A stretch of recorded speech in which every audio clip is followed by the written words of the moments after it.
Police কি পারবে মানুষের মনে তৈরি হওয়া ক্ষোভ দূর করে আস্থা ফেরাতে? অগ্নিজ্বলা ভবনটিকে দেখে বোঝা যাচ্ছিল না এটি একটি থানা।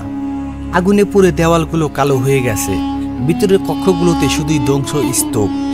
থানার সামনে স্তূপ করে রাখা আছে পুলিশের কিছু পোশাক, কিছু বুলেট প্রুফ জ্যাকেট এবং আরও সরঞ্জাম।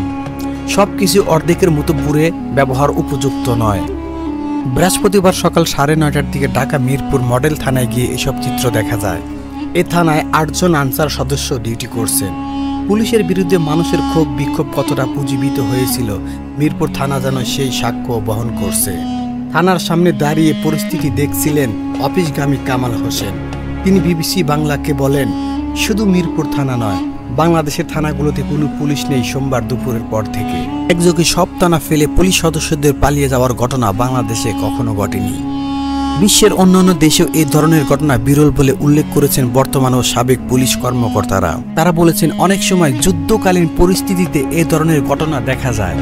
পুলিশের জন্য এমন পরিস্থিতি তৈরি হলো কেন, সেটি একটি বড় প্রশ্ন। পুলিশ নিয়ে কথা বলতে গেলে তাদের সবাই ক্ষোভ প্রকাশ করলেন যে ক্ষোভ বিক্ষোভ রয়েছে সেটি কাটিয়ে আবার স্বাভাবিক অবস্থায় ফিরবে কিভাবে। এটা কাটবে জনগণের সাথে সহিংসপূর্ণ ব্যবহারের মাধ্যমে, নরম ব্যবহারের মাধ্যমে। বিবিসি বাংলাকে জানিয়েছেন বেসরকারি বিশ্ববিদ্যালয়ের ছাত্র আব্দুল রাজ্জাক।